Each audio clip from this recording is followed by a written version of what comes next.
nearer he got to their hearts, the farther he got from his purpose. We are the Spy-Fi guys, and this is the Molly Maguires.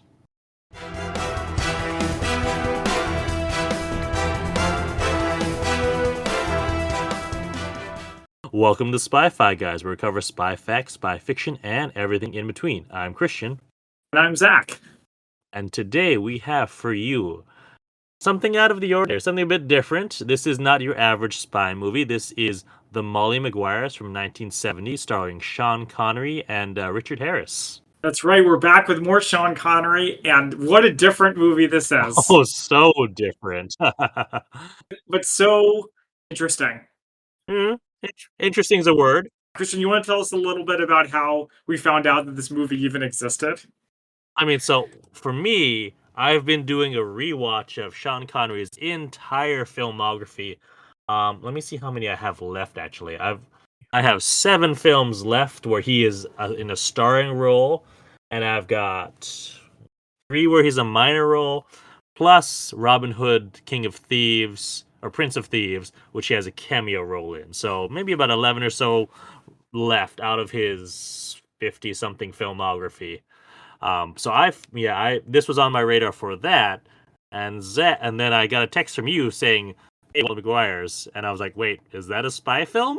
And the reason why I knew about it was because I borrowed from Christian a book called The Cinematic Connery, the films of Sir Sean Connery, where they mentioned it, and I was like, ooh, it appealed to me because it's Irish. I'm into Irish stuff. And it's about the Molly Maguires. So as a fan of Irish music, there's more than a few songs about the Molly Maguires. So I was like, this is right in my wheelhouse. It's based on a true story, kind of, mostly. Mostly. Yeah, plus we got Sean Connery in it, so what more can you ask for? So this is about sort of, a mining town in Pennsylvania. What's your sort of background knowledge on sort of mining towns, that sort of thing? Coal mining. So my background knowledge about this subject comes from Irish songs, Okay, where the right. miners were exploited, Yeah. as it was in the times, and they fought back with violence and received violence unto them in return. That's about it. Okay, so the only thing I really like, my point of reference for like mining towns and coal mining and that sort of stuff, is from the movie October Sky, which came out in Oh, wow. I would say 2002 or so, which is about, this kid who grew up in a coal mining town and in the 50s or late 50s and realized he wanted to be a rocket scientist, and he did. His name was Homer Hickam. And he also, it was based on a book, and also he had a number of sequels to that book. So which really got into sort of the coal mining town, like the book, movie, which was called Rocket Boys, got really into sort of the coal mining town. So that was my point of reference for like coal mining town and how rough and hard it is down in those mines. Which is good because the movie shows it, but we could also get more detail. Yeah. And then I should also add, did you see Chernobyl, the series? I never did, actually. Well, there's a very interesting part in it with the coal miners who they used to dig under the power plant. And the coal miners did a hard job, but they also knew how much the Soviet Union depended on them to survive. So they threw their weight around.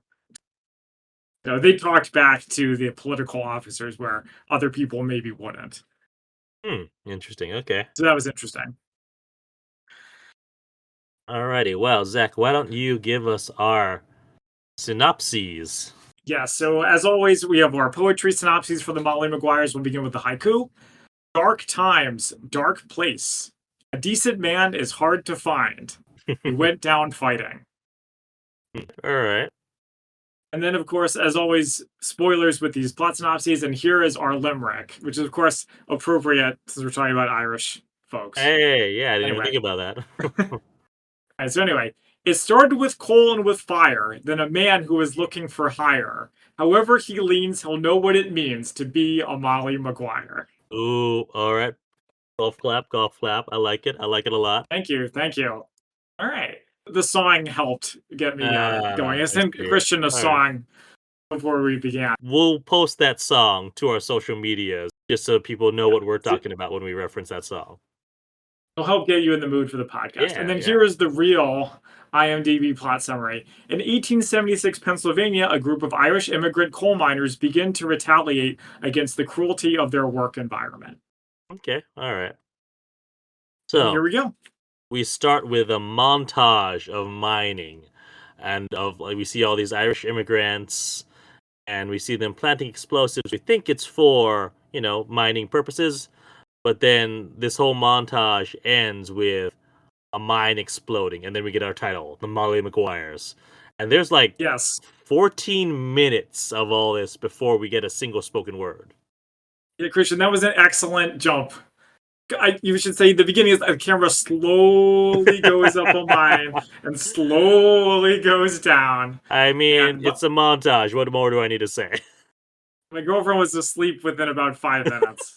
This is why I've tried to start this film 3 times, and I Mm, like didn't get past the first 5 minutes, mostly because I like as a dad, I'm watching this when my mm. baby's asleep, so I'm like it's later in the evening, so I've tried like 3 times, and yeah. I also watched some of this with at 1.25 speed.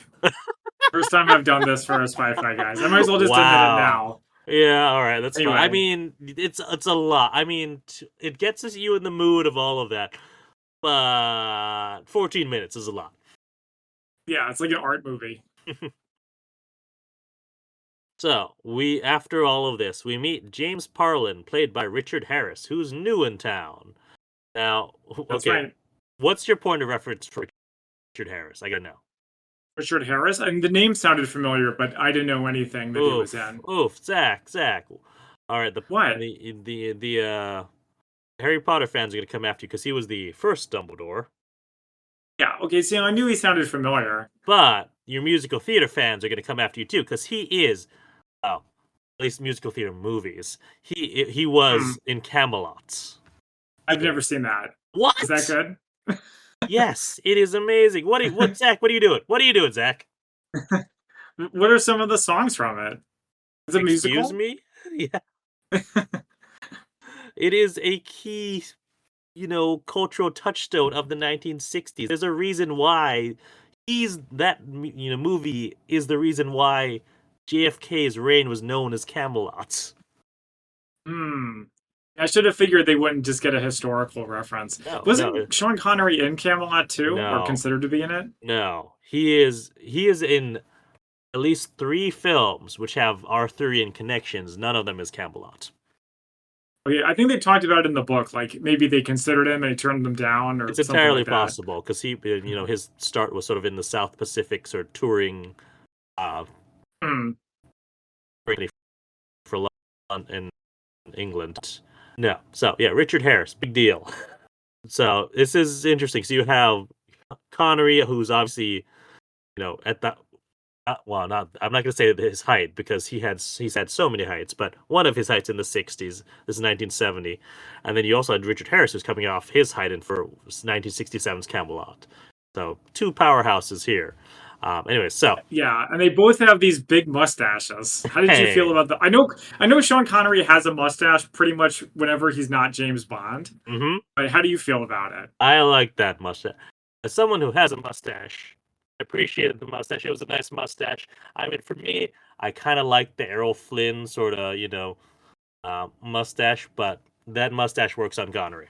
Sure. What about Richard Harris's though? It was a good I didn't mustache like too. I it. mean, so like again, look at him in Camelot. He's got the mustache and like the chin strap beard, so it works on him. So I'm used to him seeing, and then of course, obviously Dumbledore. He's got a great big bushy beard, so used to There him you with go. facial hair. It would be weird Alright. if I didn't see him with facial hair. I don't know. I don't know. Fair enough. James Parlin, Richard Harris goes to the bar, which is where everyone is. He gets in on a card game. The other bar patrons are sort of suspicious of him. We get our first glimpse of Sean Connery, aka Jack Kehoe, the Hmm. bar. Yeah, we also get a little Irish music, including Molly Malone, the classic Ah, tune. yes, yes. Which I had to look up. I was like, wait, that's not the same. Like, I couldn't remember if the song was called Molly Malone or Molly Maguires. I also had to look up, all right, is the statue in Dublin. Is that Molly Malone or Molly Maguire? It's Molly Malone. Did you see the Molly Malone statue I while you were there? did see it. I have a photo with it. I did not rub the area Yeah, where everyone else has rubbed. That would be that was I a was weird. wondering about that. No, did not. But I did. I didn't hear the song. And what? How does is it? I know it's You can make something me Fair sing it. City. In Dublin's fair city, Okay, where the girls are so pretty. I knew. I was like, wait. I know it's something Fair City. I was like, how do I fit Dublin in there? Okay, yeah, okay. That's So right. I'm familiar with the song as well. That's right. I do remember hearing that now that we talk about that. But Yeah, yeah. but something I appreciate about this scene is that it's like something out of Dungeons and Dragons, where a stranger comes to the tavern Yeah. looking for a job, any job, and then gets into a fight. Or I guess like a karate movie too. Oh, what karate movie have you been watching? Well, like this traveling stranger who's good at fighting and just wants to be left alone, but then he always gets pulled in. Okay, that's more of a kung fu movie than a. Anyways, besides the Well, point. yeah. Um. Mm, So yeah. So he is asking about the mine, but he's clearly never worked in a mine before. They actually, see his hands and they're, soft hands. And yeah, he gets into a right. fight, and as the fight happens, he gets knocked out by the cops. Now, when he's alone with one of the cops, whose name is I Captain, like where the way that the captain guy talks. He has a very interesting kind of way that he talks.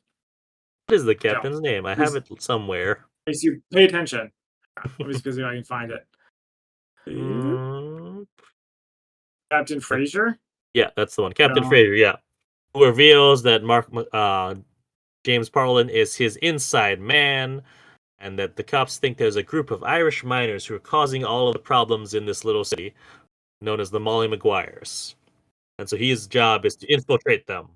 Yeah, we had the info dump here. Hmm. And it's cool. This movie feels very Yeah. old in Okay. many ways. All But I right. like that they had us do the action and then the explanation for why he's there. Whereas I Hmm. feel like the movies in the past would have him explain it first and then he goes in. I appreciated that. James McParlin goes to rent a room at the inn for Mary, and he makes friends with her dad. Says that he's Right. looking to work in the mine, and also he gives his name as McKenna here. So, but also first name is James still. So I'm just gonna refer to him as James, so we don't get confused with McParlin or McKenna. There you go. And he works a day in the mine, and it is tough. It's a lot of hard work. Also, I found it crazy that I guess what year? What year is this? 1876. So I get there's what year was the light bulb invented? Earlier than that. Yeah. I think it's like Well, 1830s. Have yeah. you ever played that board game where you have to put the inventions in order of when they're invented? I feel like I have. Hold on. Now I have to know. Well, that's a Light good bulb. one. 19th century is brutal, though. Yeah. They're inventing all kinds of stuff. Regardless, they don't have one. 1879. What year did you say this was? 1876. Oh, so it's actually before that. Okay, yeah, but their helmets have no light bulbs. It is a literal there is a literal flame on their helmets. I was like, wow, that's crazy. Did you notice when they start work, by the way? Did you Say that remember again? that? 5 a.m.? They start at 5 Oh, a.m. I did not catch that. No. Oof. Oh my And god. Mary got up to get him breakfast because she Uh-huh. loves him. Just a nice person. But yeah, Sure. probably the latter, the former. Anyways, he gets paid $9.24 for the week, and he ends up with only 24 cents for the entire week. I kind of wish the movie had made it a little bit more clear. I remember thinking at the time that when I was watching it, that I was like, I like a little bit more about their oppressive conditions that they're under. But Hmm. maybe the movie actually did do enough. They just did it in a more subtle way than what we usually see. And this scene is a particularly good example of that. Oh yeah, there's 24 cents. I mean, granted inflation, but still, I'm. I looked it up. Did you? I Okay, thank saved. I you. could save it for Spy Fact No, versus just tell Fiction, me but I'll now. just Just do it tell me now. now because I want to know. It's worth $7 today. Oh, Yeah, how about that's 9.24? How good. much was that worth? Or did you not do that Nine math? in 1876 bucks. Yeah, I feel like the mine pays for their food and stuff. So $9.24, 1876 is worth $270 today. for a week. Oof. Oof. Yeah. Well, especially difficult work too. Yeah, yeah. That's a Mm. lot of work. That is a hard day's work there. So we next go to the church where everyone is because of course they're good Irish Catholic. Yeah, of course. The priest in this scene totally comes off as like the face of the system, you know? Interesting.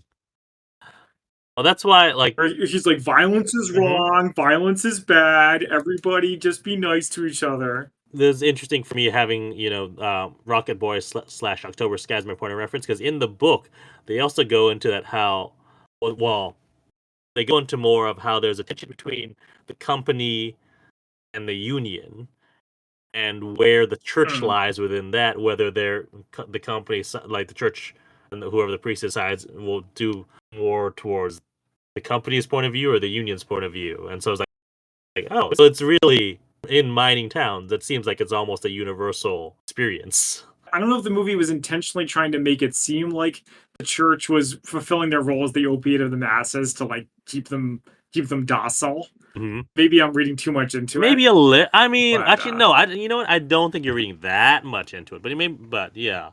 But I mean, we'll see. We'll if so, see that's how an that interesting is stance. Yeah. when we get to the end, where that lies. Hmm.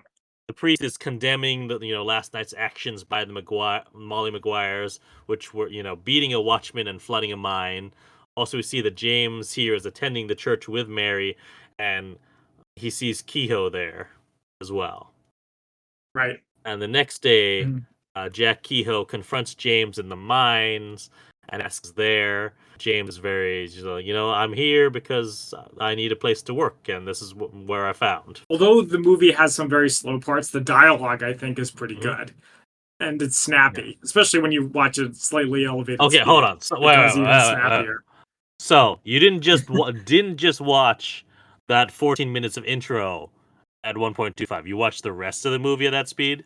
Not the rest of it, just a big chunk of Okay, it. all right. Once it got more talky, then I slowed it down. Interesting. Okay, all right. James is about to get crushed by a huge avalanche of coal and then saves him by pulling him out of the path. So, do you think the guys intentionally Oh did yeah. that? Oh hell yeah. Because if you watch it, yeah, the guys are pulling it Yeah, no, down. it's Yeah. completely intentional. Definitely, definitely.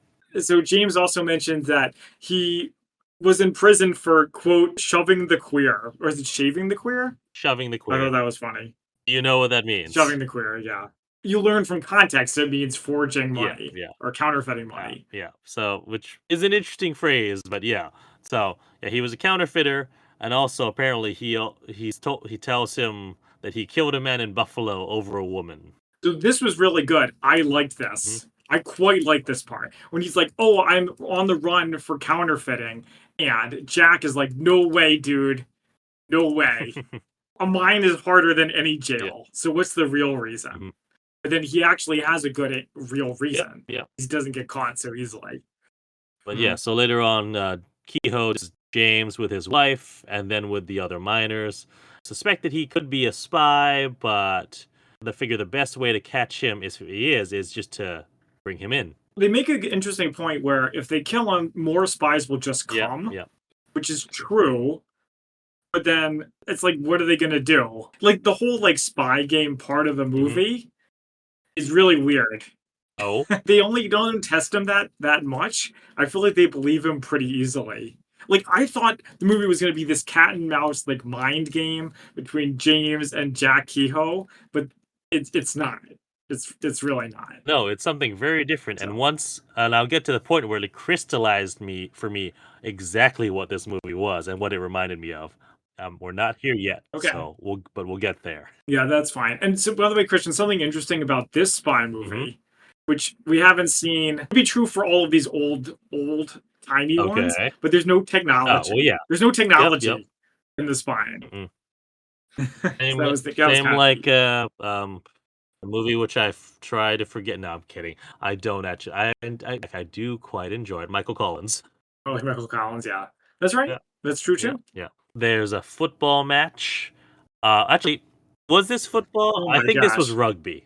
no, it was rugby, Yeah. and this part goes on for so long, so But long. yeah, so It's like we get it. They're playing rugby. But I also thought, wow, it's a very violent sport, as if their bodies aren't taking enough damage in the mine. Oh yeah, they're playing against another set of coal miners, and then there's a big fight, and then during that big fight, folks are beaten by the police, and James ends up, getting into the fight and breaks a policeman's jaw. Which establishes his Yeah, cover. yeah, and later the Captain Fraser sort of chats James, but he said, he had to make it look real, which is, exactly what the captain said before when he knocked him out, and that he had to make in the bar. Said he had to make it look real. Yeah, I also appreciated that the fight at the rugby match was set up by the two guys arguing over the redheaded woman. Is that Because what of course I she's missed redheaded it? because Oh. she's Irish. Yeah, well, I mean, do you remember the part where they're like, "Oh, she's coming home with me"? Oh, that's I don't even remember what they so said, funny, but it's yeah. like she's interested in me. No, she's interested in me, or Mhm, whatever. 'Cause I feel like if it were a modern movie, they would move a lot mhm, faster with that, or just have a guy be like drunk or something, and that's yeah, what starts everybody right. brawling.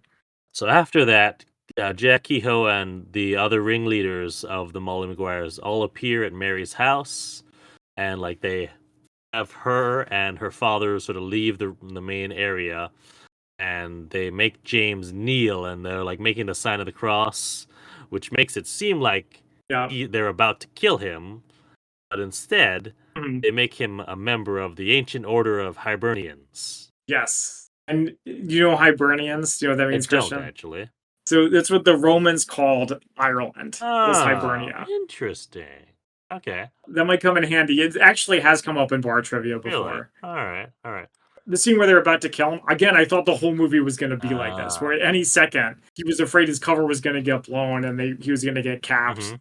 I mean, after this, it seems like they trust him pretty much Yeah, and entirely. they like I liked this part where they teach him all of the like little code phrases or code like motions, but also he's definitely Mhm. like they're keeping him drinking while they're teaching this to like all right make sure that it's both a test of your how much you can hold your alcohol, but then also your memory. Yeah, that's right. So yeah, so here, audience, here's some spy stuff. There you go. Yeah, yeah. Just in case you were wondering. But I do like that Jack still doesn't trust Hmm. him and he's still keeping an eye on him. Kind of makes sense. It's like keep your friends close and your enemies Hmm. closer. And something else I appreciated about this movie is his job is to get evidence so he can bring the Molly Maguires Yeah, in. yeah. How many other spy movies have we seen where that's the mission? Like Um, none. none. But if this counts as a spy movie, I have two more that we could technically count as spy movies. I mean, we've had The Departed on the list I for a will long get time, to and that's those when I similar. get to the moment it crystallized for me. It's coming, don't worry. Mhm. Okay. Yeah, so after this, Mary sort of gives him a hard time for joining, but literally the Mm, very next day, take a train ride into the city and they go shopping. And while Mary is, looking at some hats that he said, money's no object, he meets with Captain Fraser and gets, some help his cover, right. but also so that he can pay for all the stuff that he's buying for Mary. Did you notice also that he hurt himself in order to get a day off? Is that what that was? Okay, I wasn't sure. I thought that it was part of like the initiation stuff that we just didn't see. Maybe he had to put his hand over a flame or something. No, I don't think so. Because he said all it took was a few smashed fingers to get me my day Oh, off I with missed that. you. Okay, so yeah, all right, that makes more sense. Yeah, he really must have cost him a lot of money because not only did he pay for all that hats and stuff Yeah. for her, but he probably cost him a day's Oh, wages too. yeah, yeah, and that's. Yeah, he gets the counterfeit money from the captain, but he also gives him some names in Yeah, yeah, return. yeah. So next we see there's a train of coal wagons, and they're going on their tracks, and we see some of the Molls in Kehoe who are setting a explosive in the tracks, and we see the explosion and see it get derailed. In this part, as well as in the beginning, there's some good Irish style music, which Mm-hmm. Yeah, this yeah, movie has some good music. yeah. So later at a meeting of the Hibernians in someone's house, James is asked to put the superintendent at the Shenandoah pit out of action. So Jack and James go to Shenandoah, but once they do, they're ambushed by the police. This was wild. So this is our first Mhm. gunfight, of which there's a couple, and it's a good gunfight. And it reminded me of Bonnie and Mm. Clyde. Have you ever I seen have Bonnie not and Clyde? actually. The old. I mean, the I whole know, movie. yeah. I heard it's like amazing. It's like it like changed America, and Mhm. it's okay. I don't know if it entirely holds up, but the Uh, fighting in this part did kind of remind me of that. all Yeah, right, okay. where it's like a very old school movie. Everyone's very nice. Everyone keeps their clothes on. There's no swearing, and then suddenly, bam, bam, bam, extreme Right, all violence. right. I believe the used in that used to be at the old Crime and Punish Museum that used to be in like the Chinatown area of DC. So I've seen the car, but I've never seen the movie. Hmm. Oh yeah, that car is Yeah, sweet. yeah. The police arrest 8 men at the pit, but all of them have alibis. And James and to the captain to interview. But of course, this is just an excuse for him to exchange information. But then, of course, also has to before he returns. A couple things about Yeah, this. So first of all, they shoot at least one yeah, cop, which kind of blows my mind. hmm And this part where he goes back for his friend hmm too. yeah. Yes, he goes back for his friend, but I cannot believe that the Maguires weren't like, okay, James knew about this and the cops were waiting for them. Obviously, they got tipped off, but Hmm. they think it's the Shenandoah guys who do it and not hmm the new guy. Oh my God. It's like, come on. Are they like stupid or something? He's already starting to prove himself, like he broke that cop's jaw. So I think that sort of proved to at least Mhm. hint that he is actually with us and not, a spy. Yeah. I mean, that's just what they want you to think. Yeah, yeah, But then yeah. also, we learn later that Jack is very impressed that he went back for the friend. Hey, that ploy worked. So we also get a scene where James and Mary go for a picnic and they talk about morality. Is this the part with the riddles Yeah, too? also that. Yeah, So that was kind of interesting. I have much to say about that. Well, hang on, really quickly Okay. though. This comes from an era like Michael Collins, where every movie needs to have a love story, no matter how inappropriate it is. Yeah. And yeah, Okay. they Yeah. could have cut this out. Not as much of a focus as Michael. Well, that is true. But then also, the other thing I have here is when they go to their picnic spot, it Yeah. shows them slowly walk and then slowly walk some more. It's like 3 separate shots of them walking. Watch, I have no idea where this was filmed, but actually, no, I do not. Never mind, I do not. But when you've got that landscape, you might as well show it off. So, Christian, something that crystallized to me at this part while we were talking about it Yeah. is, you know how there's too many remakes now? Okay. Remakes of old movies that are better. And people are like, well, maybe some movies needed a remake, like Judge Dredd. This is another one that could use a modern remake, I think. Interesting. All right, all right. I mean, actually, in this day and age, I could see it. Yeah, I mean, it's a good story and it's yeah, interesting, but it needs an update. yeah, yeah. I see It it. needs some modern But sensibilities. so right here is where things really start to get kicked up a notch because we get one of the Mhm. ringleaders of the Molly Maguires and his wife. I believe this is the person who I can't remember his name, but it's the person whose house the last Hibernians meeting was in. Him and his Right. wife are shot dead by masked men, and their like infant son is like right next to them. I was honestly a little Mhm. surprised that the kid didn't get killed too. I mean, yeah, it's very violent, Yeah. like Bonnie and Clyde, but it also, again, I know we keep talking about Michael Collins, but this is the most Michael Collinsy part. Not because they're Irish, No though violence. that Yeah. contributes, but it's more because they run up to a guy in his house, shoot him, and then run away, Yeah. just Yeah. like in that movie. And it looks like the cops did Mhm. it. It looks like the cops did it, but they can't prove it, Right. which kind of begs the question: if the cops can always get away with it, why don't they just kill all of the Molly Maguires extrajudiciously? Because they didn't have their names. Oh yeah, thanks to they knew about Kehoe Yeah. and a couple of other ones, but not all of them No. certainly. And then here's where I think Priest is definitely towing the company line because he's like giving the mourners a talking to at the gravesite during the funeral. Yeah, yeah, that was a little bit Yeah. inappropriate. Yeah.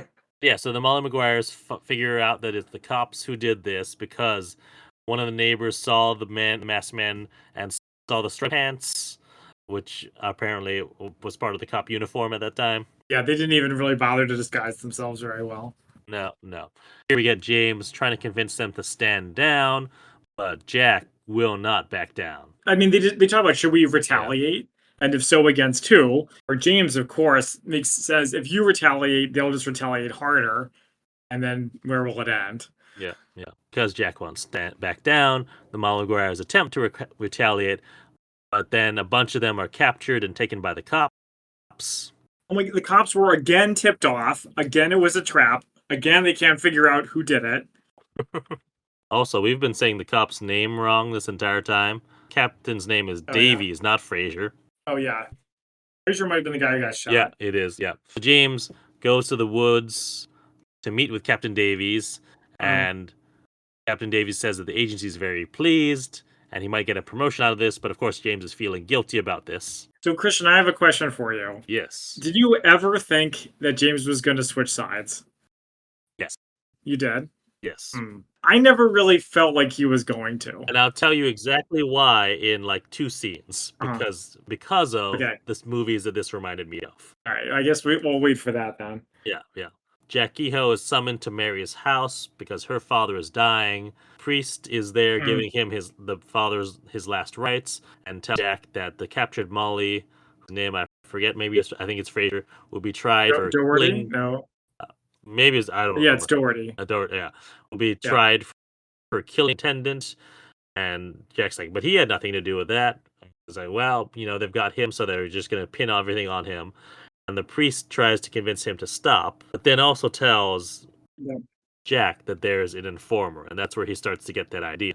So this is why I'm like, okay, he's been telling the priest has been telling, but why tell Jack there's an informer? Why even give them that hint? It's like all these other authoritarian regimes. Every time you got an oppressive system, he can't fight the system himself, the priest. He's only doing what he needs to do to survive. But he's still, like, I don't want to say loyal, but he's sympathetic to the Molly Maguires. So he's helping them out. We next have the wake from Mary's father. It is a literal Irish wake, although not as much of a barnstormer as I was expecting from an Irish wake. Yeah, that must have been after the sun goes down. Well, this is also the first time we actually see Kehoe. And James is surprised, said, thought you didn't touch the stuff. And he's like, well, I'm making an exception. And he's like, wow, when you make exceptions, you really do it. Because Jack is pretty drunk. He makes a bean. He gives this whole speech about how, it's not right. And, he worked for, Mary's father worked for years. And he could have basically made a name for himself and done something. But he didn't. And now he doesn't even have a proper suit to bury himself in. Yeah, he gets mad at the corpse. Yeah. He and a bunch of the men, they break into the company store. They steal a suit to bury Mary's father in. He steals a bunch more clothes and throws it out to the men. And all the while, James is watching Kehoe. And at a certain point, he grabs a shovel and decides to trash the store. And then they set the place on fire. And then this moment, I realized, what is this movie? Where the cop is undercover with the criminals and doesn't want to incriminate the criminals, but does. But also he's drawn in by just the charisma of this main guy. Don't say it, Christian. It's Fast and Furious. I knew it. But Fast and Furious remake of Point Break, except without surfboards and with cars. So it also reminded me of that. Well, except this is like the opposite of Fast and Furious, where fast, but this is slow. Yeah. But that was like, oh, that's why I'm getting. This is so familiar seeming to me. It was like, oh, it's Point Break, and it's the Fast and the Furious. Yes, I haven't seen Point Break, so please don't get mad at me. I haven't seen a lot of movies, but I seem to remember that in that movie they were not ideological. Weren't they just criminals? Depends on what define your. So okay, it was not about the ideology. It was about the lifestyle, about cars, and about that. Living quarter mile at a time. So there's that ideology. At least in Fast and Furious. And then in Point Break, it is about the thrill, the extreme sports, is tracing that adrenaline. Right. As opposed to, yes, all right, this is more philosophical, more political. Yeah. Hey, I mean, I don't know. Yeah. Chasing that adrenaline, that's really sympathetic. Or you're living your life that quarter mile at a time. There's a reason why those movies has made couple billion at least dollars because people find that sympathetic. I was not expecting that. I was wondering if you'd see that coming. Well, yeah, the build that was held. I thought you were going to say The Departed. So I've actually never seen The Departed. But because of that, so this is why I'm like, all right, this cat's a spy movie. Well, yeah, I mean, obviously, I think it's pretty clear that it is. Because of all right, this was reminding me of those 2 movies, and in both of those movies, spoiler alert, the guy, well, he doesn't actually, he doesn't necessarily, switch sides, but he at least lets the other guy go. That's why I was like, Mm, I believe that he could switch sides potentially. I see. I see. We get Kehoe, James, and another Molly Maguire, whose name I forget. Maybe this is Fraser. Who knows? Are about to blow up the mine, or not the mine, but the what is it called? The coal breaker, which is this big, yeah, the big prop that we see Right. where you're coming into it, and then you have like the boys who are in there sorting through the mine and picking out on anything. Yeah, so they're about to blow that up. Yeah, child minors. And he tells James, "All right, guard this man." Once they come, like, are about to set everything, they're captured by the police. Kehoe looks up and sees that James is not where he told him to be. Mm, This is probably when the wheels start turning for him. that's right. Much too late, though. Yeah, much much sooner. That's what I've been Uh, saying. yeah, yeah. So Kehoe and the other Molly Maguires are charged in court, and then we get this great scene where James is called as the first witness, and you see the door open, just playing cards with Captain Davies. Yeah. Yeah. Ooh, the betrayal. What a scumbag. And Kehoe like tries to confront him, but is like pulled back by the bailiffs. And we see that the jury Right. finds them all guilty. And to hang. Yep, Yeah. executed by hanging. And James is told by Captain Davies that he's going to be promoted. Then they're going to open up a new branch, which they might put him in charge of. Leaves the courtroom. He sees that Mary is there waiting for him. And we get this big scene where she says that, she could have accepted him as a criminal. They could have run away together. But as a cop, she can't do it. And she wishes she could, but she can't. And a cop that betrays one of his own, too. Yeah, yeah, yeah. Mm. Yeah. And at this point, I'm like, still like, all right, is he gonna do something? Is he gonna break Kehoe out of prison? Is he gonna do something? In my mind, it says that there's still a chance. Like, maybe he's feeling guilty about that. Maybe he's gonna. Sorry, Christian, this ain't no fairy tale. Yeah. But Yeah. he goes to visit Kehoe in prison. Kehoe knows he couldn't have won, but he could have at least, pushed the company into doing something. And he says that, James did more than he needed to for the job. Like, he didn't need to go back for the eye, Mm, other things. And then, like, Jack right. also tells him that he had one more job that he had planned for a bridge. And here's my mind's like, oh, is the end scene gonna be, James carrying out that plan? Maybe. And then Jack says that James came there for absolution, not Mm, yeah.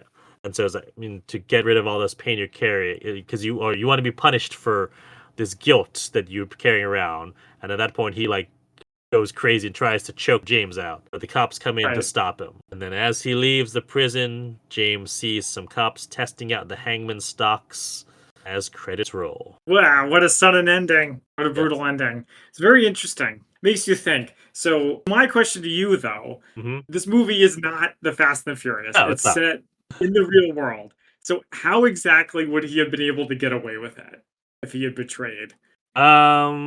Your Hollywood ending. If this was Okay. not based on a true story, I would say maybe he doesn't break out Jack, but he does carry out his Mhm. last plan, and then he goes and runs Mhm. away with Mary. Yeah, he just runs away. Yeah. Well, see, so that's what's interesting about this situation. Mhm.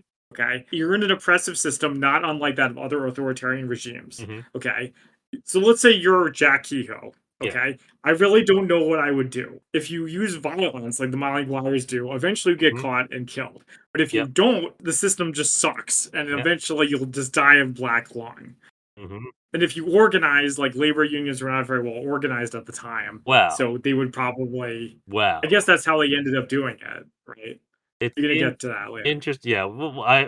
Do you have anything about the unions by effect versus No, by I don't. fiction? All right. I don't. Okay.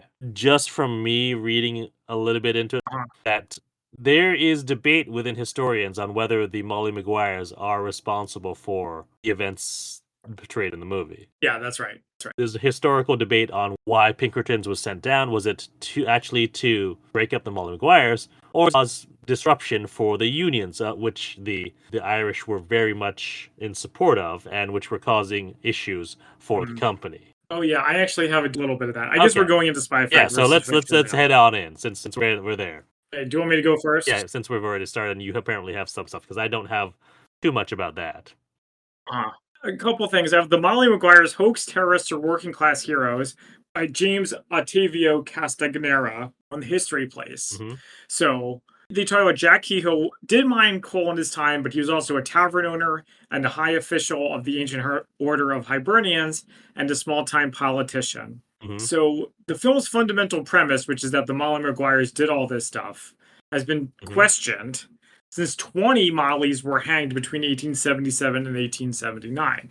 And now the hoax theory is that Franklin Gowan, president of the Philadelphia and Reading Railroad, like from Monopoly, the Reading Hmm. Railroad, was smarting from the rise of the Working Men's Benevolent Association, which was an early labor union. Hmm. So they conspired to insert an instigator like James into the ancient Hibernians, not to unmask them, but to incite violence Hmm. and allow them to, allow the regime to come down hard. The Captain Yeah. Davies is even saying, we can't get them on just what they're doing now. We need them to kill a man, basically, or at least attempt to kill a man. It's a pretty subtle way to do that, which I like. Joseph G. Rayback, author of A History of American Labor, has observed the charge has been made that the Molly Maguires episode was deliberately manufactured by the coal operators to destroy unionism in the area. Yeah, yeah. So we mentioned this before, the Pinkertons. I guess you know Mhm. who the Pinkertons are. The audience might not. They're basically private detectives that were Yep, infamous and I at the have a time. little bit about them, but yeah. Finally, on Wikipedia about James McParland, Mhm. using the name James McKenna, he did infiltrate and help to dismantle the Molly Maguires. So the movie was accurate in that sense. Mhm. And on 10 December 1876, 3 men and 2 women with Molly connections were attacked in their house by masked men. Mm. One woman in the house, the wife of one of the Maguires, was taken outside before being shot dead. Oof. So that's scary. Jeez. So he didn't like that. Mm. James didn't. Mhm. But he did eventually carry out his mission. And then one last kind of interesting thing is reports of McParland's success against the Maguires came to the attention of Sir Arthur Conan Doyle, author of the I Sherlock heard Holmes about this detective too. Yeah. fiction. And he wrote him into a book called The Valley of Fear, creating an encounter between the fictional Sherlock Holmes and a character whose history loosely recalled McParland's experience with the Molly Maguires. I'm now that I've seen that a couple of times, I'm curious now to read that story and see what inspiration Arthur Conan Doyle took from that. And so that's all I got. Carry on, Christian. All right, so I mean, I have a few things. One sort of about the ancient order of Hibernians. This is from Wikipedia. It is an Irish Catholic organization. All members must be male Catholic and either born in Ireland or of Irish descent. The largest membership is in the U.S., where it was founded in New York City in 1836. Mhm. And the name was adopted by groups of Irish immigrants in the U.S. Its purpose was to act as guards to shield Catholic churches from anti-Catholic forces in the mid-19th century, and to assist Irish Catholic immigrants, especially those who face discrimination or harsh coal mining working conditions. And here's where it mentions, of course, that many members of the coal mining area of Pennsylvania allegedly had a background with the Molly Maguires. I think the movie could have done more to show how they were being discriminated against for being Irish. I got the impression from the movie was that all those coal miners were treated equally badly. Well, I think all of those coal miners were Irish, so they were Well, all there you being go then. treated terribly. From what it sounds like, it is a fraternal organization, kind of similar to the Masons. Have you ever had any experience with either Freemasons or any sort of Masonic organizations? Something interesting living here in DC is they have these giant Masonic temples Mhm. around. Yeah. You never see anyone coming in or out of them. So I can't say I know too much more besides just the layman's Okay. Yeah. info. I mean, so there is a Filipino fraternal organization Yeah? that had been inducted into, but never really did anything with. It's Order of Rizal after Jose Rizal, but like wow, maybe if I got slightly more involved with it, I've learned all the code phrases and all that thing. But I didn't get. There wasn't. Well, that's what it was called. It was a ceremony including like blindfolding, but. Wow. You want me to cut that out? You sure want the internet to know about that in case they come after you? I mean, it was also in a very public ceremony, so like as we're all like we had like family members there. So it's not like it's something secret, really. Yeah, not really secret. No, no. I assume Masonic rituals are a bit more secretive than that.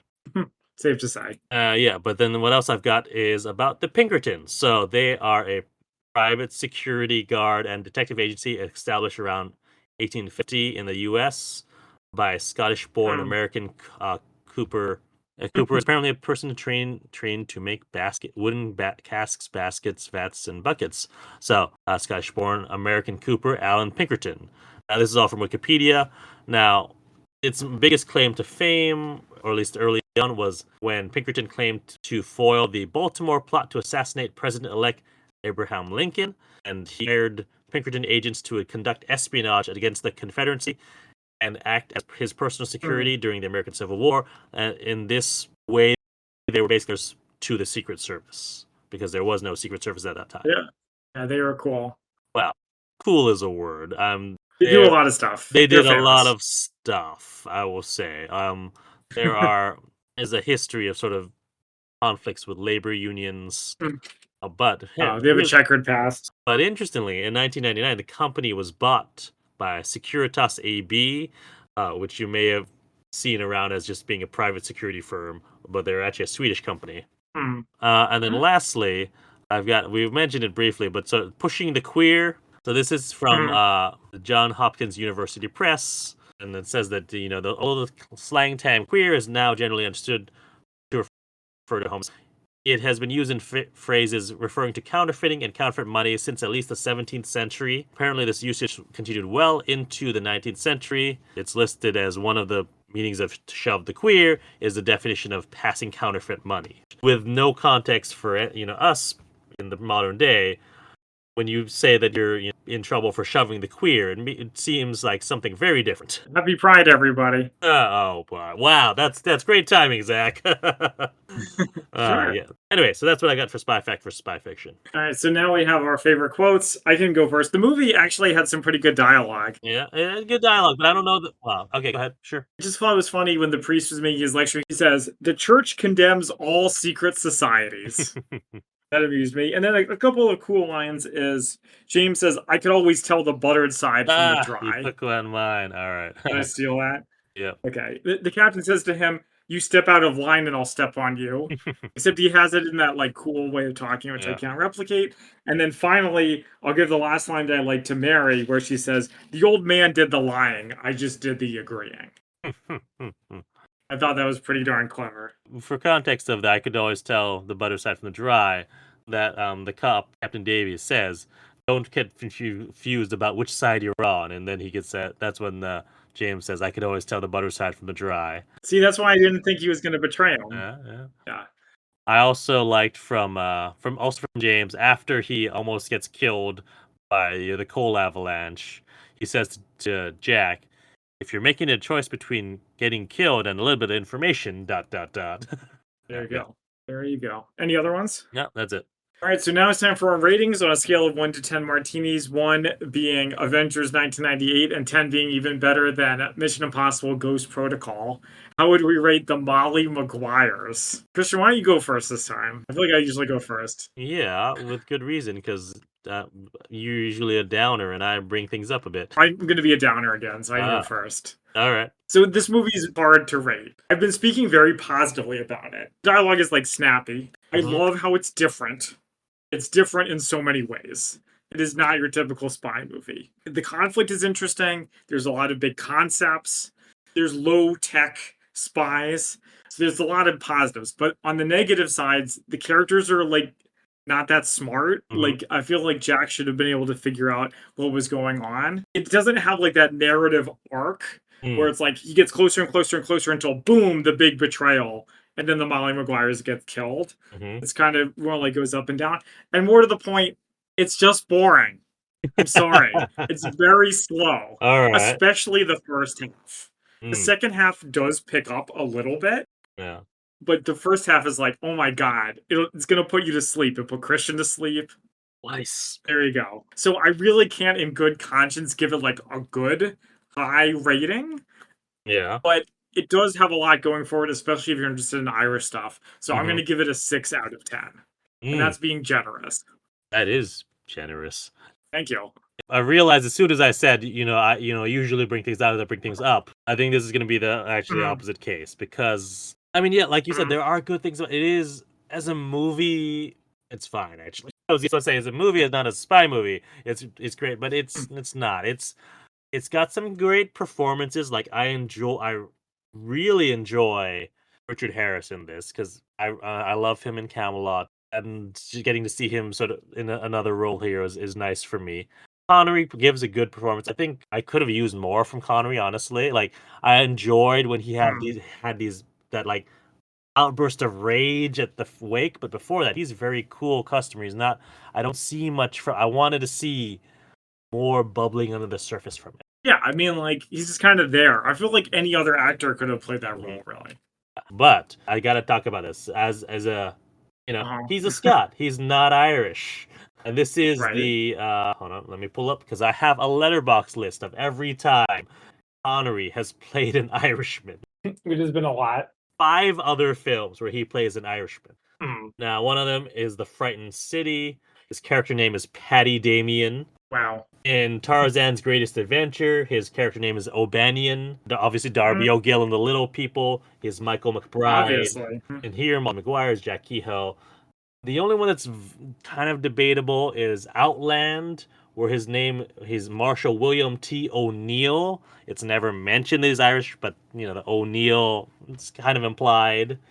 But, of course, the role which Sir Sean Connery, his Oscar in The Untouchables, Jimmy Malone. That's right. Irish. That's right. As I was getting, oh wait, I forgot. I haven't mentioned this, and I gotta talk about it. There are 6 times. However, in his book To Be a Scot, he's mentioned that actually one of his grandfathers or one of his grandparents is Irish. So, entirely realm. He is most famously known as being a Scot. His autobiography is called Being a Scot. So, I mean, sure, right. And he also has the very distinctive accent. Yeah. That he has in almost all of his movies, but not in this one. So I kind of like that. I mean, you can still hear it. It's still He's definitely doing an accent. I think it's just that he doesn't talk that much, so we don't notice it. That's true. Yeah. So I could have used more from him in here. I could have used Connery is a brilliant actor. Obviously he's most famous for James Bond, but he did win an Oscar, and you get out these other roles from him in the 70s or even the 60s, like The Hill, where you can just see it under the surface. Just it's got that cool customer, but you could see the rage building up underneath him. I didn't get it here, and I wanted more from him. I'm a Connery fan. I do want to see The Hill, because they talk about it a lot in the book, and that's his favorite movie that he was in, right? But you have these powerhouses of the 60s, and you can't get much out of them with this. And maybe it's because it's based on a true story, and they felt supposedly based on a true story. In fact, I think it would have been more interesting if they had gone the Hollywood route and had that ending. I just gave up on it being a true story. I don't know. But all that said, as a spy film, it's an interesting look at, going deep undercover. It was only because it reminded me of Fast and Furious and Point Break that I felt the tension on whether he was actually going to betray them or not. Right. They didn't communicate it very well. Because you never made that connection, I feel like you never felt that tension. I didn't feel much tension about it. So that's could have, like you said, this is ripe for a remake, and I think, and if you really, because they also never touch the labor union of it, and if you got into that too, there's so much good drama that you can mine from that. No pun intended. Yeah, I mean, you're right though. There's a lot of missed opportunity. So, with all that being said, it's not a terrible movie. We've covered much more terrible movies on this podcast. It's also not a great movie. So I'm straight down the middle, 5 martinis out of 10. All right, we'll take it. 5 Guinnesses. Anything else to say about the Molly Maguires? No. I thought it was a pretty good choice. There's a lot to talk about. It was a good change of pace for us as well. Absolutely it was. Yeah. Talking about Connery, of course, you think Connery, you think Bond. And if you are a James Bond fan in the DC metro area, I think I briefly mentioned it before, but there is a new James Bond fan club. So far as I can tell, the first for the DC area. I'm one of the organizers. You can find us on all the social media platforms, Capital Royale 007. We have our next event coming up on June 29th at Rudy's Golf. Because this year is the 60th anniversary of Goldfinger. We're having a golf outing in honor of, the famous scene in Goldfinger. We're calling it Golf Finger. Go on our social media, sign up for our mailing list if you are interested. Oh my gosh, Christian, where do you find the time to do all this stuff? Who knows? Makes it work. Yep. All right. That being said, thank you everyone for listening and for joining us on our look into the Molly Maguires. You can find us on social media at the Spy-Fi Guys on Facebook, Twitter, and Instagram. And you can find our merch store at redbubble.com. And of course, you can also find these podcasts on YouTube. That's right. Until next time, I'm Christian. And I'm Zach. And we are the Spy-Fi Guys, signing off. Thank you for listening to the Spy-Fi Guys. If you enjoyed our podcast, please be sure to give us a 5-star rating on iTunes. The theme song from this podcast is Mistake the Getaway by Kevin MacLeod from Incompetech.com. Licensed under Creative Commons by Attribution 3.0. Films, books, and television shows reviewed by our podcast are the intellectual property of their respective copyright holders, and no infringement is intended. This is a personal podcast. Any views, statements, or opinions expressed in this podcast are personal and belong solely to the participants. They do not represent those of people, institutions, or organizations that the participants may or may not be associated with in a professional or personal capacity unless explicitly stated. Any views or opinions are not intended to malign any religion, ethnic group, club, organization, company, or individual. You can find our podcast on social media at The Spy-Fi Guys on Facebook, Twitter, and Instagram.